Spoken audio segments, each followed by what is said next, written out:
నమస్కారం Zee TV news కి స్వాగతం. నా పేరు ఉషా. ముందుగా హెడ్లైన్స్ చూద్దాం. రాజ్యాంగ నిర్మాణకర్త అంబేద్కర్ ని అవమానించిన బీజేపీ నేతలు సరికాదు. హేళనను కాంగ్రెస్ పార్టీ తీవ్రంగా ఖండిస్తుందన్న ఏపీసీసీ చీఫ్ షర్మిలారెడ్డి.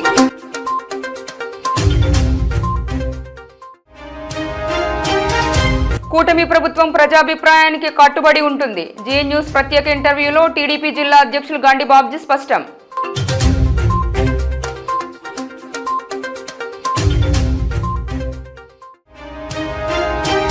ఈ నెల 12 నుండి ఏయూ ఇంజనీరింగ్ మైదానంలో జీవీఎల్ సంక్రాంతి వేడుకలు. వివరాలు వెల్లడించిన బీజేపీ ఎంపీ నరసింహారావు.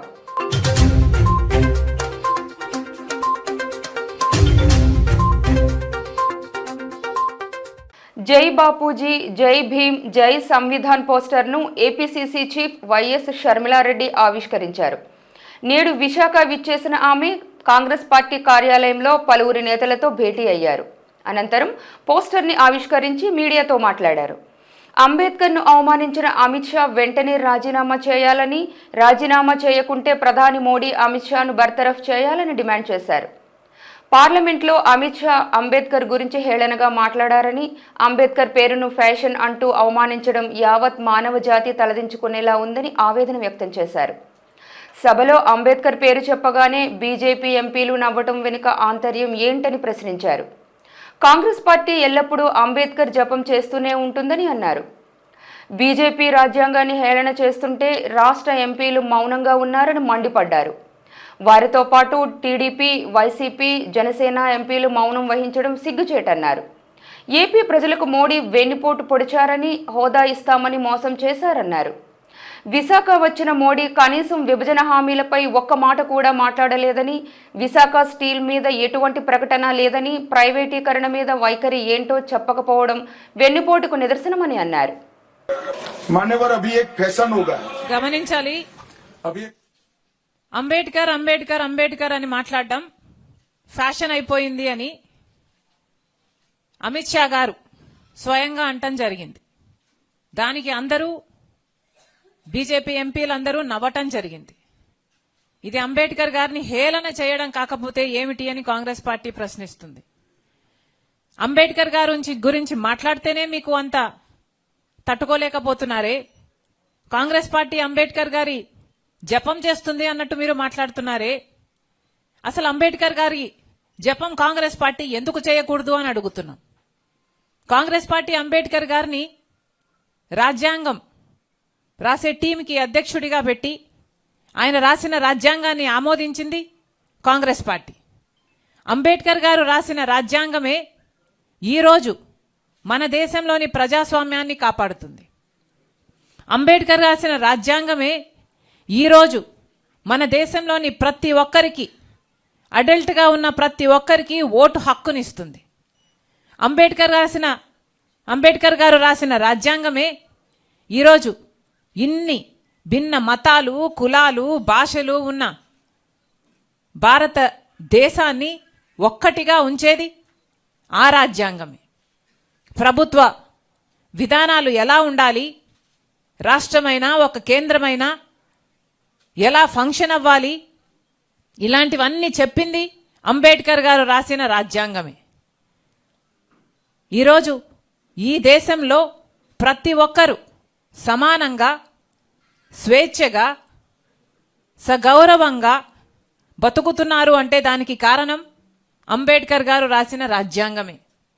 మరి అలాంటి అంబేద్కర్ గారి గురించి మేము జపం చేస్తే మాత్రం తప్పేంటి, మీరు ఎందుకు జపం చేయటం లేదు, మీరెందుకు మాట్లాడడం లేదు అని కాంగ్రెస్ పార్టీ ప్రశ్నిస్తుంది.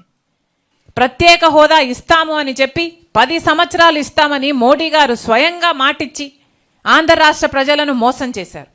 అలాంటి వాళ్ళను ఎత్తి పట్టుకున్నారు ఈరోజు. అలాంటి వాళ్ళతో పొత్తులు పెట్టుకున్నారు ఈరోజు టీడీపీ అయినా జనసేన అయినా. ఇది ఎక్కడి న్యాయం అని అడుగుతున్నాం. నిన్న మోడీ గారు వచ్చారు, ఇదే విశాఖపట్నానికి వచ్చారు. ఒక్క మాటైనా మాట్లాడారా అండి? ప్రత్యేక హోదా గురించి మాట్లాడారా, లేకపోతే విభజన హక్కుల్లో ఒక్క వాగ్దానమైనా నిలబెట్టుకుంటామని చెప్పారు? విశాఖ స్టీల్ గురించి ఒక్క మాట అష్యూరెన్స్ ఇచ్చి పోలేదు. మరి ఎందుకు ఊరుకున్నారు అని అడుగుతున్నాం. ఎంతమంది దళితులు మీకు ఓట్లేశారు? మీకు గొప్పగా చెప్పుకుంటున్నారు కదా, మీకు పర్సంటేజ్ వచ్చింది, ఎంత పర్సంటేజ్ వచ్చింది అని. వాళ్ళలో దళితులు లేరా, ఎస్టీలు లేరా, బీసీలు లేరా? వాళ్ళు ఓట్లేస్తే కదా మీకు ఆ మాత్రమైనా వచ్చింది.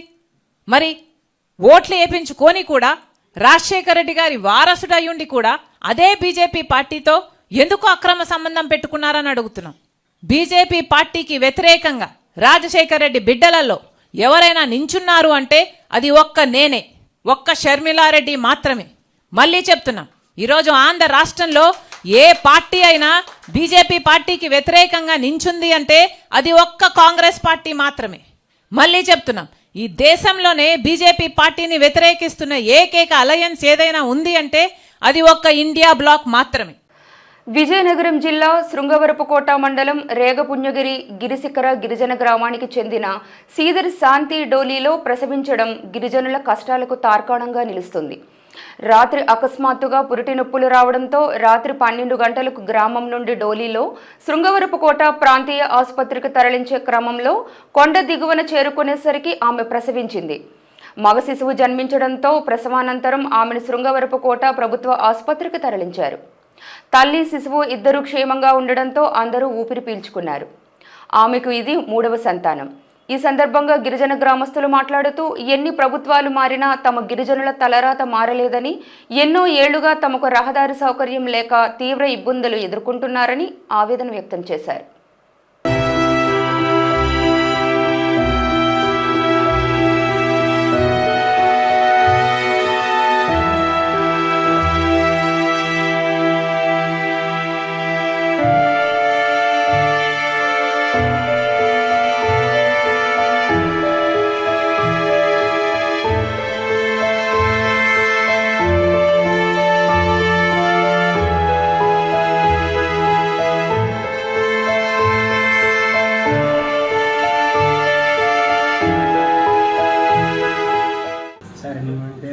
మాది రేంకపుణగిరి నుండి. అంటే మాది చాలా దూరపడతాం అంటే అసలు అప్పుడు అంటే డోలితో అంటే రాత్రి 11 గంటల నుంచి అలా మోసుకువచ్చినామండి. 11 గంటలకు మోసుకువచ్చేస్తే అంటే ఇక్కడ 11:30 అయిందండి. అంత గంట అది 2 గంటల ప్రాణం. అంటే రోడ్డు మాకు సహకారం లేక అంత ఇబ్బంది అయిపోతుంది. అంటే అనేక మంది అయితేనండి అలా చచ్చి హాస్పిటల్ తీసుకొస్తున్నాము. మా సవాలు కూడా చనిపోయిన వాళ్ళు ఉన్నారండి. అటువంటి పరిస్థితులను కూడా ఈ గవర్నమెంట్ ప్రభుత్వము ఏ ప్రభుత్వాన్ని అయితే రాష్ట్ర ముఖ్యమంత్రి కానీ రాజకీయ నాయకులు కానీ మా ఊళ్ళోని ఎవరు పట్టించుకోలేదు.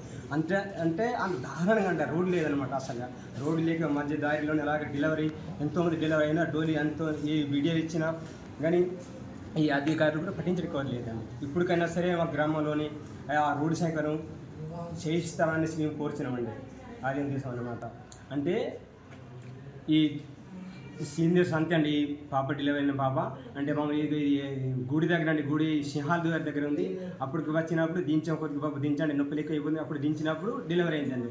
డెలివరీ అయ్యేటప్పుడు ఫోన్ చేస్తే అప్పుడు అంబులెన్స్ వచ్చింది. అంబులెన్స్ వచ్చి డాక్టర్లు మేడం గారు సౌకర్యం చేసి అంటే ఇక్కడికి డాక్టర్ హాస్పిటల్కి చేర్పించారు అనమాట.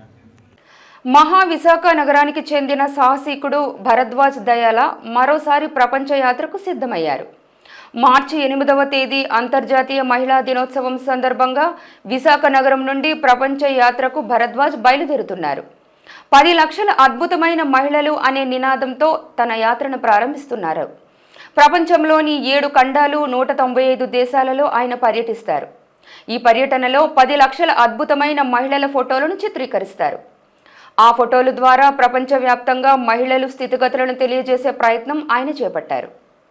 ఇప్పుడు ఈ ఉన్నటువంటి పరిస్థితుల్లో ప్రపంచంలోని ఉమెన్ అందరూ కూడా ఎటువంటి పరిస్థితుల్లో ఉన్నారు, వాళ్ళు ఎటువంటి స్టేటస్ టు స్టేజ్లో ఉన్నారు అనేది ఒక డాక్యుమెంటరీ తయారు చేయడం కోసం అని చెప్పేసి ప్రపంచంలోనూ ఎప్పుడూ లేనటువంటి విధంగా world's largest photographic exhibition start చేస్తున్నాము. దీని పేరు మిలియన్ అమేజింగ్ ఉమెన్ అనేది. దీని ముఖ్య ఉద్దేశం ఏంటంటే ఒక 1 మిలియన్ ఉమెన్ని ప్రపంచంలో ఉన్న రకరకాల ప్రాంతాల్లో రకరకాల కల్చర్స్ రకరకాల దేశాలకు సంబంధించిన ఉమెన్ అంతటిని కూడా వాళ్ళ పోర్ట్రేట్ ఫోటోగ్రాఫ్స్ వాళ్ళ ఇవన్నీ కూడా తీసుకునేసి మనకి ఆన్లైన్లో కూడా ప్రమోట్ చేస్తూ విమెన్ అందరినీ కూడా ఎంపవర్మెంట్ పరంగా ప్రమోట్ చేయాలనేది ఈ కార్యక్రమం యొక్క ముఖ్య ఉద్దేశం. ఇది 8 మార్చి 2025ని విశాఖపట్నంలోనే స్టార్ట్ అవుతుంది. సో ఇది ఒక ప్రపంచ యాత్ర. ఇది ఒక టీం కలిసి అందరూ కూడా మొత్తం ప్రపంచం మొత్తం 195 కంట్రీస్కి ట్రావెల్ చేసి తద్వారా ఉన్నటువంటి విమెన్ యొక్క పోర్ట్రేట్స్ని తీసి మనకి ఆన్లైన్లో పెట్టడం జరుగుతుంది. ఈ అందరికీ కూడా మీరు అందరికీ సహకారాలు అందించాలని చెప్పేసి కోరుకుంటున్నాను. గతంలో మోటార్ సైకిల్ మీద ప్రపంచ యాత్ర చేసినటువంటి భారతదేశంలో ఏకైక వ్యక్తిగా పేరు గడించినటువంటి భరద్వాజ్ దయాల్ ఈసారి మరో యాత్రకి శ్రీకారం చుడుతున్నారు. ప్రపంచ మహిళా దినోత్సవం మార్చి 8వ తేదీన తన యాత్రను విశాఖ నగరం నుంచి మొదలవుతుంది. ఆయన చేసేటువంటి యాత్రల తాలూకు ఏంటంటే మిలియన్ అమేజింగ్ ఉమెన్ అనేటువంటి టైటిల్. ఒక 10 లక్షల ఫోటోగ్రాఫ్స్ మహిళలకు సంబంధించినటువంటి వాటిని తీసి ఈ ప్రపంచానికి అందించాలనేటువంటి ముఖ్య ఉద్దేశం. ప్రపంచంలో జనాభాలో సగం ఉన్నటువంటి మహిళలు ఇటువంటి పరిస్థితుల్లో ఏ ఖండంలో ఏ విధంగా ఉన్నారు, ఏ దేశంలో ఏ విధంగా ఉన్నారు, వారి ప్రగతి ఏంటి, ఏ విధమైన దయనీయ స్థితిలో ఉన్నారు, అక్కడ ఆచార వ్యవహారాలు, కట్టుబాట్లు, సంస్కృతి సంప్రదాయాలు, ఇలా ప్రతి అంశాన్ని ఆయన స్టడీ చేసి తన తాలూకా యాత్రను కొనసాగిస్తారు. 10 మిలియన్ అవ్వాలి అంటే చాలా కష్టమైన, అంటే 10 లక్షల ఫోటోగ్రాఫ్స్ అవ్వాలంటే చాలా కష్టమైన పని. మరి ఆ కష్టమైన పనిని ఆయన ఇష్టంగా స్వీకరించి యాత్రను 8వ తేదీన మన మహానగరం నుంచి మొదలవుతుంది. దానికి మీ అందరి సహకారం కావాలి. కూటమి ప్రభుత్వం ఎల్లప్పుడూ ప్రజాక్షేమాన్నే కోరుకుంటుందని, విశాఖ స్టీల్ ప్లాంట్ ఎట్టి పరిస్థితుల్లో ప్రైవేట్ పరం అవ్వదని, ప్లాంట్ అభివృద్ధికి తమ ప్రభుత్వం కట్టుబడి ఉంటుందన్న జిల్లా టీడీపీ అధ్యక్షులు గండి బాబ్జీతో మా ప్రతినిధి Prasad face to face. Visakha నగరంలో జరిగినటువంటి ప్రధాని నరేంద్ర మోడీ బహిరంగ సభలో ఇటు విశాఖ స్టీల్ ప్లాంట్ ప్రైవేటీకరణకు సంబంధించిన విషయం కానీ, లేదంటే స్టీల్ ప్లాంట్కి కేటాయిస్తున్నటువంటి గనుల విషయంలో కానీ ఒక స్పష్టత ఇవ్వకుండా తూతూ మంత్రంగా సభ నిర్వహించారు. అదేవిధంగా ప్రైవేట్ ప్లాంట్లకైతే కనుక మద్దతు ఇస్తూ ఆంధ్రప్రదేశ్ ముఖ్యమంత్రి చంద్రబాబు నాయుడు కూడా వత్తాసు పలకడం సరికాదని చెప్పి ఈరోజు వామపక్ష పార్టీలందరూ కూడా నిరసన చేస్తున్నారు. అయితే దీన్ని ఖండిస్తూ తెలుగుదేశం పార్టీ సీనియర్ నాయకులు మనతో మాట్లాడడానికి గడ్డి బాబ్జీ గారు ఉన్నారు. అసలు ఏం జరుగుతుందన్న విషయం ఆయన తెలుసుకునే ప్రయత్నం చేద్దాం. బాబ్జీ గారు, స్టీల్ ప్లాంట్ విషయం మీద మీరు కూడా అనేక పోరాటాలు చేసిన పరిస్థితి కనిపించింది. కానీ నిన్న స్టేజ్ మీద ఆ ప్రస్తావన లేకపోవడం ఇటు ప్రజలను కానీ, లేదంటే విశాఖవాసుల్ని, ఉత్తరాంధ్ర ప్రజల్ని, ఆంధ్ర రాష్ట్ర ప్రజలను కూడా ఒకేసారి అవాక్కు గురైన పరిస్థితి కనిపించింది. దీని మీద మీ అభిప్రాయం ఏంటి? అందరికీ నమస్కారం. ముఖ్యంగా మీరు అనుకున్నట్టు కూడా ఏమీ అక్కడ జరగలేదు. దానికి ఒక ప్రణాళిక తయారు చేయడానికి ప్రభుత్వం సిద్ధంగా ఉంది. ఎటువంటి అడావడి చేసి గబుక్కున ఒక మాట మాట్లాడిన తర్వాత మనం దాన్ని మార్చుకోవడం అనేది ప్రభుత్వానికి కుదరదు, నాయకులకి కూడా కుదరదు. దానికి ఒక ప్లాన్ ఆల్రెడీ రివైవ్ చేయడానికి ఆలోచించింది. ఇప్పటికే సుమారు 1650 కోట్ల రూపాయలు రిలీజ్ చేసి ఎమర్జెన్సీ నీడ్స్ కోసం డబ్బులు ఇచ్చిన తర్వాత ఈవేళ 2 బ్లాస్ట్ ఫర్నేసులు పనిచేస్తున్నాయి. ఒకటే పనిచేసేది. ఈ 2 బ్లాస్ట్ ఫర్నేసులు పనిచేసిన తర్వాత 3వది కూడా స్టార్ట్ చేయడానికి రెడీగా ఉన్నారు. ముఖ్యంగా ఏమిటంటే ఎంప్లాయీస్ రకరకాలుగా మాట్లాడడం వలన ఇక్కడ మళ్ళీ ఈ ప్రాజెక్ట్ కొంచెం డిలే అయ్యే పరిస్థితి ఏర్పడిందని చెప్పి నా ఉద్దేశం. ఎంప్లాయీస్ ఏమిటంటే ఇక్కడ యూనియన్లు ఒకరు గొప్ప కోసం ఒకరు పోరాడడం చేస్తుండడం వలన బహుశా ఈ పని డిలే అవుతుందేమో నా నమ్మకం. అందువల్ల నేనేమనుకుంటున్నానంటే డెఫినెట్గా చంద్రబాబు నాయుడు గారు, మోడీ గారు, పవన్ కళ్యాణ్ గారు ఈ ఇష్యూ మీద డెఫినెట్గా ఈ రాష్ట్రానికి నష్టం జరగకూడదు. అది విశాఖపట్నానికి ఒక హానిముత్యం లాంటి ఫ్యాక్టరీ కాబట్టి ఎట్టి పరిస్థితుల్లో దాన్ని ప్రైవేట్ పరం కానివ్వరని నా నమ్మకం, ప్రజల నమ్మకం ఉంది. దానికి ఆల్రెడీ చేయాల్సిన పనులు చేస్తూ ఉన్నారు. నాకు తెలిసి ఏంటంటే ఇంకొక 16,000 కోట్ల రూపాయలు రిలీజ్ చేసి దాన్ని సర్వైవ్ చేయడానికి ప్లాన్ చేస్తున్నారనేది నా ఉద్దేశం. ఫ్యాక్టరీని క్లారిటీ లేకుండా ప్రజల ముందు మాట్లాడడం మంచిది కాదనే ఉద్దేశంతో కదపలేదు. కానీ డెఫినెట్గా ఫ్యాక్టరీ కోసం చేయాల్సిన పనులు ఎంపీ గారు ఉన్నారు, భరత్ గారు. ఆయన ఎట్టి పరిస్థితుల్లో కూడా ఇది ప్రైవేట్ పరం కాకుండా ఆయన ప్రయత్నం ఆయన చేస్తూ ఉన్నారు. ముఖ్యమంత్రి గారు ఉన్నారు, అట్లాగే ప్రధానమంత్రి గారు ఈవేళ మన అవసరాలు తీర్చడానికి మన అవసరం ఆయనకు ఉంది. ఎందుకంటే తెలుగుదేశం పార్టీ ఈవేళ సెంట్రల్లో 21 మంది ఎంపీలు సపోర్టు ఎంత ఇంపార్టెంట్ అంటే అంత ఇంపార్టెంట్. 21 మంది ఈవేళ మనం ఆ సపోర్టు మోడీకి చాలా అవసరం కాబట్టి మనం అనుకున్నవన్నీ కూడా ఇంపార్టెంట్ పనులు జరుగుతాయని నా ఉద్దేశం. అంటే మిట్టల్ ప్లాంట్కి సపోర్ట్ చేస్తూ ఉన్న ప్లాంట్కి గనులు కేటాయించాలి అటువంటి ప్రస్తావన లేకపోవడం వల్లే ఇది జరిగింది, ప్రజలందరూ కూడా తప్పుగా భావిస్తున్నారు అంటున్నారు. తప్పది. మిట్టల్ ఫ్యాక్టరీ వాళ్ళు ఇనీషియల్గానే ఎప్పుడో పెట్టుకొని ఉంటారేమో గనుల కోసం. కానీ మనం చేసింది ఏంటంటే మనం ఫ్యాక్టరీ పెట్టినప్పుడు గనుల కోసం ఎవరు కూడా ఆలోచించలే. అప్పటి ప్రభుత్వాలు కానీ ఇప్పటి ప్రభుత్వాలు ఇప్పుడు ఆలోచించినా దాన్ని కేటాయించడానికి రకరకాల ఇబ్బందులు ఉన్నాయి. బహుశా అక్కడ నాకు తెలిసింది ఏమిటంటే బౌండరీస్ అన్నీ కూడా కొన్ని బౌండరీస్ కొంతమంది కేటాయించారు. దాంట్లో మనకు కేటాయించడానికి ఏరియా కూడా లేదనేది నాకున్న సమాచారం. దాన్ని మళ్ళీ వేరే చోట ఎక్కడైనా మనకి గనులు ఉంటే ఆ గనులు ఇవ్వమని అడుగుతున్నారు. అది కూడా ప్రభుత్వం వారితో కేంద్ర ప్రభుత్వంతో సంప్రదింపులు జరుగుతూ ఎక్కడైతే ఫీజిబిలిటీ ఉంటుందో అక్కడ గనులు ఇవ్వమని కూడా కోరుతున్నారు. కోరిన తర్వాత మరి ఎట్లా ఉంటుంది అనేది మనం భవిష్యత్తులో చూడాలి తప్పితే గనులు అక్కడ చాలామంది కొనేసుకున్నారు ముందే ఇప్పుడు, అందువలన గనులకి కొంచెం ప్రాబ్లం అయిందని నా ఉద్దేశం.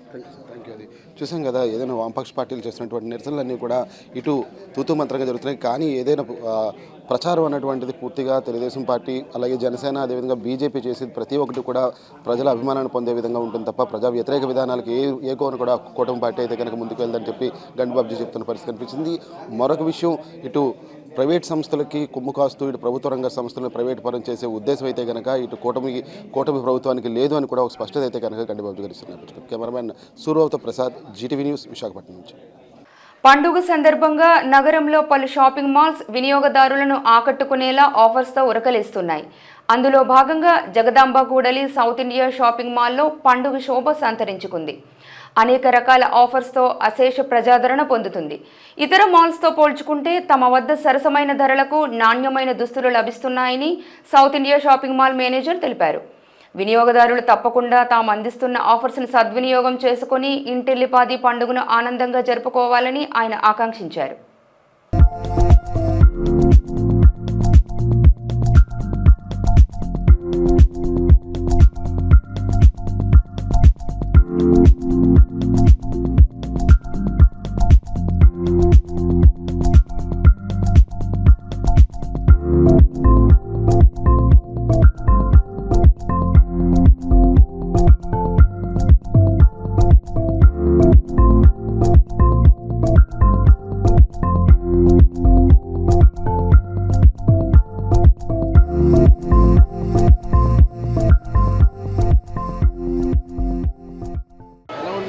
బాగుంది, చాలా బాగుంది, చాలా బాగుంది. ఇక్కడికి వస్తుంటామండి, ఇయర్ మేము ఇక్కడికి వస్తుంటాం. మన్నుతాయి, బట్టలు మన్నుతాయి, రేట్లు కూడా బాగుంటాయి. ప్రతి కస్టమర్కి సౌత్ ఇండియా షాపింగ్ మాల్ని కస్టమర్లందరికీ సంక్రాంతి శుభాకాంక్షలతో పాటు ఈ సంవత్సరం కూడా మనం ఎవ్రీ టైం ఏంటంటే ఆఫర్స్ 1+1 ఆఫర్స్ కానీ, కాంబో ఆఫర్స్ కానీ, అప్ టు 50% కానీ ప్రతి వస్త్ర శ్రేణిపై, ప్రతి వస్త్రాలపై ఏదైనా సరే men's wear, kids wear, ladies wear, saris, పట్టు శారీస్, దేని మీద అయినా సరే ప్రతి దాని మీద ఆఫర్ పెడతాం జరిగింది. ఈ సంవత్సరం కూడా ఇంకొద్దిగా హ్యాపీగా ఉండాలని కస్టమర్కి 3 పీస్ కాంబో ఆఫర్ను కూడా ఇంట్రడ్యూస్ చేసాం. ఎప్పుడు 2 పీస్ కాంబో ఆఫర్స్ ఉంటాయి, ఇప్పుడు 3 పీస్ కాంబో ఆఫర్స్లో కూడా కస్టమర్కి ఇంట్రడ్యూస్ చేయడం జరుగుతుంది. అందరికీ సరసమైన ధరల్లోనే దొరుకుతాయి. మార్కెట్ ప్రైస్కి మా ప్రైస్కి కాంపిటీషన్లో మేము నెంబర్ 1 ఉన్నాము. ఇప్పుడు కూడా అలానే ఉంటుందని మేము కోరుకుంటున్నాము. కస్టమర్ అందరికి కూడా ఈ అవకాశాన్ని సద్వినియోగపరచుకోవాలి. అలానే మా దగ్గర కూడా ప్రతి 1000 రూపాయలు కొన్న కస్టమర్కి స్పాట్ గిఫ్ట్ కలవు. ఆ స్పాట్ గిఫ్ట్స్ ఈ ఆఫర్స్తో పాటు ఆ స్పాట్ గిఫ్ట్స్ కలవు. దీన్ని కూడా మన కస్టమర్లందరూ 8 సంవత్సరాలుగా ఆదరిస్తున్న ప్రతి కస్టమరు మమ్మల్ని ఈ అవకాశాన్ని మీరు సద్వినియోగపరచుకోవాలని నేను కోరుకుంటున్నాను. వైకుంఠ ఏకాదశి సందర్భంగా సింహాచల క్షేత్రంలో ఉత్తర ద్వార దర్శనం వైభవోపేతంగా ప్రారంభమైంది. సింహాద్రి అప్పన్న స్వామి ఆలయ ఉత్తర గోపురంలో వైకుంఠనాథుడికి భక్తులకు దర్శనమిచ్చారు. ఆలయ అనువంశిక ధర్మకర్త పూసపాటి అశోక్ గజపతిరాజు ఉత్తర ద్వారం మొదటి దర్శనం చేసుకున్నారు. భీమిలి ఎమ్మెల్యే గంటా శ్రీనివాసరావు, టీడీపీ రాష్ట్ర అధ్యక్షులు పల్లా శ్రీనివాస్, పశ్చిమ నియోజకవర్గ ఎమ్మెల్యే గణబాబు ఉత్తర ద్వారం గుండా సింహాద్రి అప్పన్నను దర్శించుకున్నారు. ఉత్తర ద్వారంలో కొలువున్న ఆ సిరులొలికించే సింహాద్రినాథుడిని దర్శించుకుంటే సాక్షాత్తు వైకుంఠంలో కొలువున్న 3 కోట్ల మంది దేవతలను దర్శించుకున్నంత పుణ్యఫలం లభిస్తుందన్నది అప్పన్న భక్తకోటి ప్రగాఢ విశ్వాసం. ఈ నేపథ్యంలోనే సింహగిరిపై ముక్కోటి ఏకాదశి ఉత్సవాన్ని అత్యంత వైభవంగా జరుగుతుంది. సర్వేశ్వర పరమేశ్వర శాంతాకారా శంఖ చక్రధరా సర్వశ్రేష్ఠరా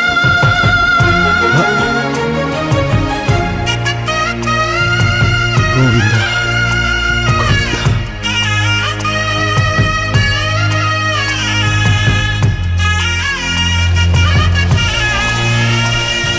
సుప్రభాత సేవలో సూర్యుడవయ్యా అజ్ఞానపు చీకటి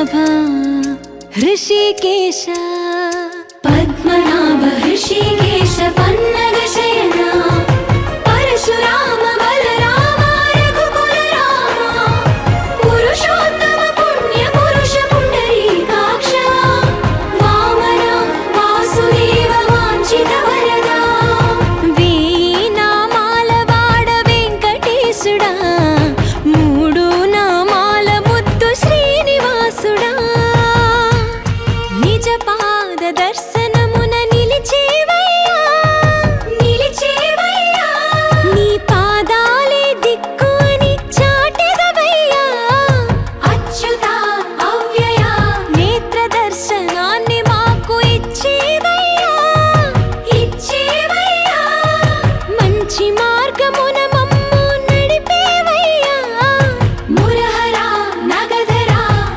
కోటి కోటి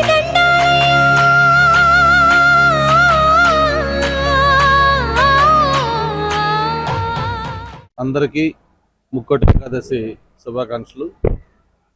ఈ పవిత్రమైన రోజు మన ఉత్తరాంధ్ర వెలువెల్పు శ్రీ శ్రీ వరాహలక్ష్మీనరసింహ స్వామి వారి దర్శనం, ఈ ఉత్తరద్వార దర్శనం చేసుకోవటం ఒక మర్చిపోలేని అనుభూతి అని చెప్పని తెలియజేసుకుంటూ, ఆ స్వామివారి కరుణా కటాక్ష వీక్షలు మనందరిపైన ఉండాలి. ఈ ప్రాంతం అంతా సస్యశ్యామలంగా ప్రజలందరూ కూడా సుఖ సంతోషం సౌఖ్యంగా ఉండాలని చెప్పని మనస్ఫూర్తిగా కోరుకుంటూ, మరి పెద్దలు అశోక్ గజపతిరాజు గారితో పాటు మన పార్టీ రాష్ట్ర అధ్యక్షులు పల్లా శ్రీనివాసరావు గారు, అలాగే మన వెస్ట్ ఎమ్మెల్యే గణబాబు గారు అందరితో కలిసి ఈరోజు స్వామివారి దర్శించుకోవడం జరిగింది. ప్రత్యేకించి ఆలయ అధికారులు కూడా మరి నిన్న తిరుమలలో జరిగిన సంఘటన దృష్టిలో పెట్టుకొని ఎక్కడా కూడా ఎటువంటి అవాంఛనీయ సంఘటన జరగకుండా చక్కటి ఏర్పాట్లు చేయడం చాలా సంతోషం. అన్నీ కూడా టైం ప్రకారం ప్రాపర్గా అన్ని దర్శనాలన్నీ కూడా ఏటెట్టుగా చేస్తూ ఉన్నారు. ఆల్రెడీ భక్తులను కూడా 3 క్యూ లైన్లో కూడా వదిలేసి దర్శనం కూడా శీఘ్రంగా చేసుకునే ప్లేస్ కూడా చూస్తూ ఉన్నాం. ఆ దేవుడి కృప అందరిపై ఉండాలని మరొకసారి మనస్ఫూర్తిగా కోరుకుంటున్నాం. ముక్కోటి ఏకాదశి సందర్భంగా మరి ఉత్తరద్వార దర్శనం చేసుకున్నామండి. ఇలా కుటుంబ సమేతంగా వచ్చి స్వామివారి యొక్క దర్శనం చేసుకుని దర్శనం చాలా సంతోషంగా ఉంది. సింహాచలం వచ్చే వెంటనే చాలా ఒక అనుభూతి, స్వామివారి యొక్క దర్శనం కలిగిన వెంటనే. కనుక మన సాంప్రదాయాలు మనం కాపాడుకోవాల్సిన అవసరం ఉంది.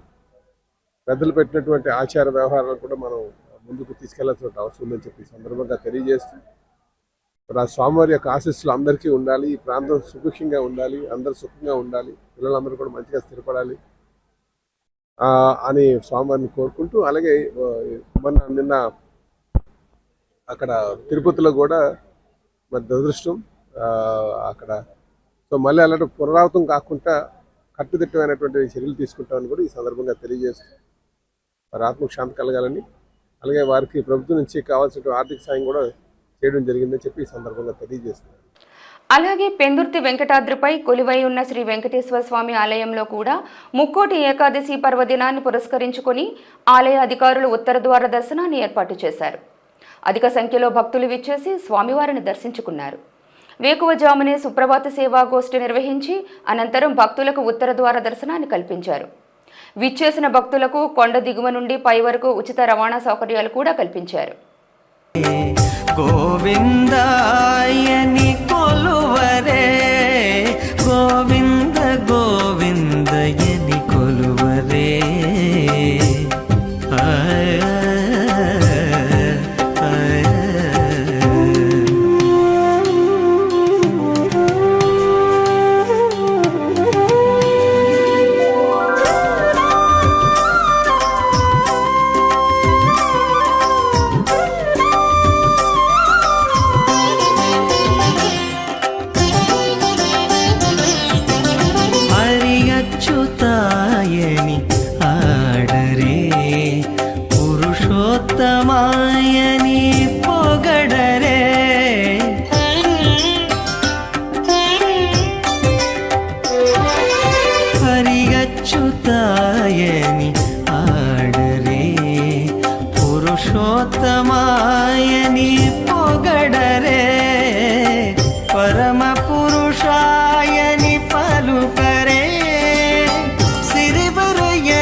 వైకుంఠ ఏకాదశిని ముక్కోటి ఏకాదశి అని కూడా అంటారు. ముక్కోటి దేవతలు కూడా స్వామి దర్శనార్థమే వేచి ఉంటారన్నమాట. అంత విశేషమైన పర్వదినం ఈరోజు స్వామిని దర్శనం చేసుకోవడం వల్ల అందరికీ ప్రగాఢమైన విశ్వాసం ఏంటంటే మోక్షాన్ని సంపాదించుకోగలము. మోక్షం అంటే ప్రత్యేకంగా ఉండదండి, హాయిగా కుటుంబంతో సంతోషంగా సుఖంగా పిల్ల పాపలతో చక్కగా వర్ధిల్లుతారు, దాన్నే మోక్షం అంటారు అనమాట.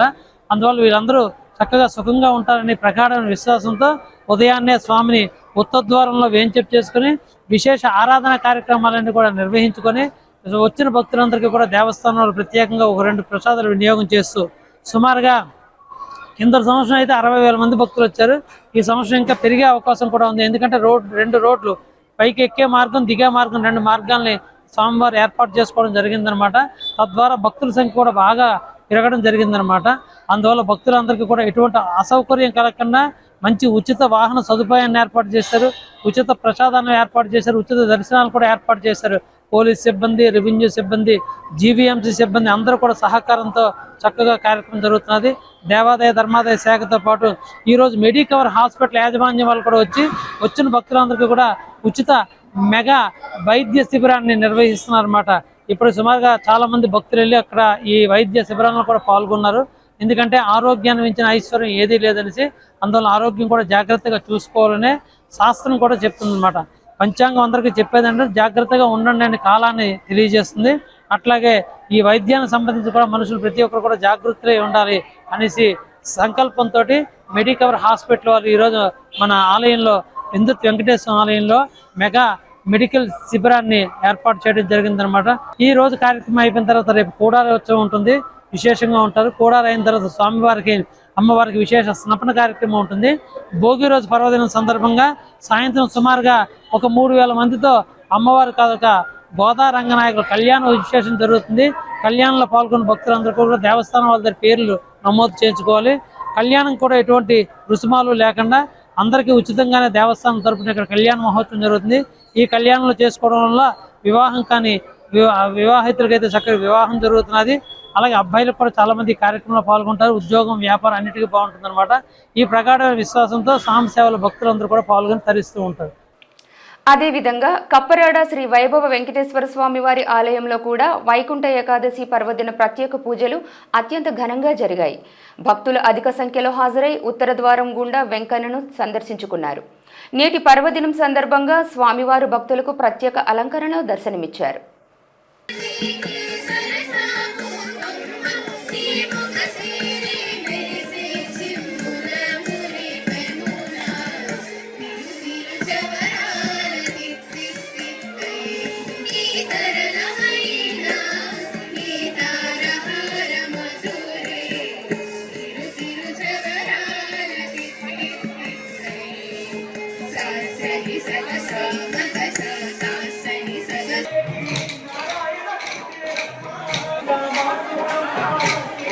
ఏకాదశి సందర్భంగా ఈరోజు వైకుంఠ ద్వారానికి మేము వైభవ వెంకటేశ్వర స్వామి గుడిలో దర్శనానికి వచ్చాము. ఆ స్వామి దర్శనం చేసుకుని మాకు ఆ స్వామిని చూడడానికి 2 కళ్ళు సరిపోలేదు. వైభవ వెంకటేశ్వర స్వామి అన్నందుకు ఆ వైభోగం అంతా ఈ గుడిలోనే కనిపిస్తుంది, స్వామివారి అలంకరణలో కనిపిస్తుంది. ఆ స్వామిని చూసి తరించినందుకు మా జన్మ ధన్యమైందని మేము అందరం భావిస్తున్నాము. మేము మాధస్వామి మాధవ్ గారు పోరాటం తరపున వచ్చామండి. మేము ప్రతి సంవత్సరం ఇక్కడ వస్తూ వెళ్తుంటాం. మేము వచ్చేటప్పుడు మాకు ఈ కమిటీ మెంబర్స్ అందరూ మంచిగా ఆహ్వానిస్తారు. మేము కోలాటం కూడా నీట్గా మాకు ఎప్పుడు కావాలంటే అప్పుడు మేము అప్లికేషన్ పెట్టుకుంటాం. అప్లికేషన్ పెట్టుకోగానే మాకు మేడం ఉన్నారు, త్రిపుల మేడం పెట్టాలి. మేము పిల్లలకి నెక్స్ట్ పిల్లలు వేస్తారు, పిల్లలకి రమణి మేడం అని ఉన్నారు. మేము వచ్చి ఇక్కడ అప్లికేషన్ పెట్టుకుంటే మాకు పిలిస్తే మేము వచ్చి ఇక్కడ డాన్స్ చేస్తామండి. కోలాటం నచ్చినట్టు మాకు నచ్చినట్టు వేసుకుంటాం. దేవుడి సన్నిధిలో దేవుడి సాంగ్స్ని వేసుకుంటాం. మేము మాధవ్ మహిళా కోలాటం నుండి వచ్చాము. ప్రతి సంవత్సరం ఇక్కడ చేస్తాము. మేము మాకు ఈ అవకాశం ఇచ్చినందుకు ఈ టెంపుల్ వాళ్ళకి కూడా చాలా కృతజ్ఞతలు తెలుపుకుంటున్నాం. ఈ ఏకాదశి ముక్కోటి ఏకాదశి రోజు ఈ దర్శనం చాలా బాగా జరుగుతుంది ఇక్కడ. మరో 2 రోజుల్లో ప్రారంభమయ్యే సంక్రాంతి పండుగను వినూత్న రీతిలో నగర ప్రజలకు అందించబోతున్నారు BJP MP GVL Narasimharao. Andhra university engineering మైదానం వేదికగా జీవీఎల్ మహా సంక్రాంతి వేడుకలు ఈ నెల 12 నుండి 15వ తేదీ వరకు అంగరంగ వైభవంగా పల్లెటూరి వాతావరణాన్ని తలపించేలా నిర్వహించేందుకు జీవీఎల్ సన్నాహాలు చేస్తున్నారు. వేడుకలకు సంబంధించిన వివరాలను వెల్లడించేందుకు ఆయన ఈ రోజు అదే ప్రాంగణంలో విలేకరుల సమావేశం నిర్వహించారు. తెలుగోళ్లకు అత్యంత ప్రీతికరమైన పండుగ సంక్రాంతిని గత ఏడాది విశాఖలో నిర్వహించిన సంబరాల కన్నా మిన్నగా ఈ సంవత్సరం సంబరాన్ని అంబరంగా నిర్వహించనున్నట్టు తెలిపారు. ఆటపాటలతో కామెడీ ప్రదర్శనలతో నిర్వహించనున్న మహా సంక్రాంతి వేడుకలకు సహకరిస్తున్న ఏయూ పోలీస్ సిబ్బందికి ప్రత్యేక ధన్యవాదాలు తెలిపారు.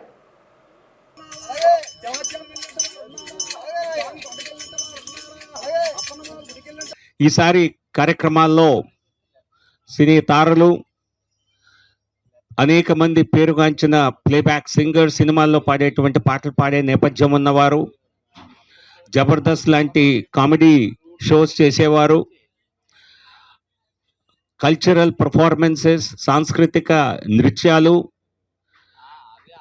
జానపద నృత్యాలు, ఇక 1-2 కాదు, 12వ తేదీ నుంచి జనవరి 12 ఉదయం నుంచి జనవరి 15 అర్ధరాత్రి పండగ అయ్యే వరకు అత్యద్భుతంగా ఇక్కడ పండుగ వేడుకలు నిర్వహించాలని చెప్పి విస్తృత ఏర్పాట్లు చేయటం జరిగింది.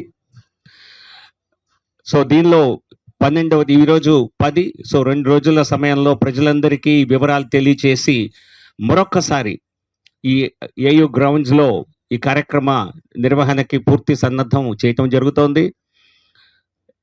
ఆంధ్ర యూనివర్సిటీ యాజమాన్యానికి, అలాగే పోలీస్ శాఖ వారికి నేను కమిషనర్ ఆఫ్ పోలీస్ గారిని, జిల్లా కలెక్టర్ గారిని, మున్సిపల్ కమిషనర్ గారిని అందరినీ కోరి ప్రభుత్వ పరంగా వారి వంతు సహకారం అందించవలసిందిగా కోరాను. ఆల్రెడీ వారు పూర్తి స్థాయి సహకారం అందిస్తామని తెలియజేశారు. సో గతంలో అనుభవాల రీత్యా తప్పనిసరిగా ఏర్పాట్లు చక్కగా చేసి ఎవరికీ అసౌకర్యం కలగకుండా ఈ పండుగ చాలా దేదీప్యమానంగా జరిగే విధంగా తెలియజేస్తున్నాం. సో దీనికి అందరూ రావాలని, సంక్రాంతి మహాసంక్రాంతి వేడుకలకి ఇక్కడ మేము నిర్మించినటువంటి ఈ వేదికే ప్రధాన వేదిక అవనుందని అవ్వాలని కోరుతూ, మరొక విషయం, ఈ పండుగకి ఖచ్చితంగా పెద్ద సంఖ్యలో ప్రజలు వస్తారు, లక్షల సంఖ్యలో వస్తారని అంచనా వేస్తున్నాం. సో వారికి వేడుకలతో పాటుగా కొంత సరైన అవగాహన కొన్ని విషయాల్లో కల్పించాలని చెప్పి ఈరోజుసారి నేను సంకల్పం చేయటం జరిగింది. ఎందుకంటే ఎంటర్టైన్మెంట్ అండ్ సంక్రాంతి అంటేనే వినోదం. సంక్రాంతి మన సంస్కృతితో పాటు వినోదం. ఈ వినోదం కొన్ని చోట్ల వికృత రూపం దాల్చిందేమో, కానీ ఇక్కడ మాత్రం ఖచ్చితంగా కేవలం ఈ సంక్రాంతి వేడుకలు ఇక్కడ పూర్తిగా సంప్రదాయబద్ధంగా ఉండబోతున్నాయి. దాంతో పాటుగా ఈ సంవత్సర కాలంలో చూసినటువంటి కొన్ని మేము గ్రహించిన విషయం ఏంటంటే, అనేక విషయాల్లో ఆర్థికంగా ప్రజల్ని దోచుకోవటం జరిగింది. స్కామ్స్ ద్వారా, సైబర్ స్కామ్స్, మెయిన్లీ పబ్లిక్లో అనేక మంది డిజిటల్ అరెస్ట్లని ఇట్లా వేలు కాదు కోట్ల రూపాయలు పోగొట్టుకున్నారు. సో ఆర్థిక అంశాలపై అవగాహన కూడా ప్రజల్లో ఈ సందర్భంగా కలగచేయాలనేటువంటి ఒక సంకల్పం చేసి నేను కొంతమందిని ఆహ్వానించడం జరిగింది. దానికి స్పందించి అనేక ఆర్థిక సంస్థలు కూడా ఈ అవగాహన కల్పించే నిమిత్తం ఇందులో పాల్గొంటున్నాయి. సో కాబట్టి ఇది సంప్రదాయంతో పాటు ఒక సంప్రదాయాన్ని పాటిస్తూ, వినోదం కల్పిస్తూ, దాంతో పాటుగా ప్రజలకి ఉపయోగపడేటువంటి సందేశాన్ని కూడా ఇవ్వాలి అని చెప్పి సంకల్పించడం జరిగింది. హెడ్లైన్స్ మరోసారి చూద్దాం. రాజ్యాంగ నిర్మాణకర్త అంబేద్కర్ ని అవమానించిన బీజేపీ నేతలు సరికాదు. హేళనను కాంగ్రెస్ పార్టీ తీవ్రంగా ఖండిస్తుందన్న ఏపీసీసీ చీఫ్ షర్మిలారెడ్డి.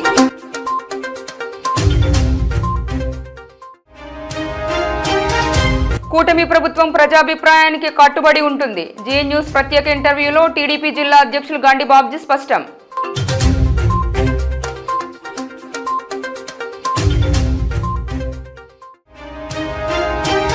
ఈ నెల 12 నుండి ఏయూ ఇంజనీరింగ్ మైదానంలో జీవీఎల్ సంక్రాంతి వేడుకలు. వివరాలు వెల్లడించిన బీజేపీ ఎంపీ నరసింహారావు.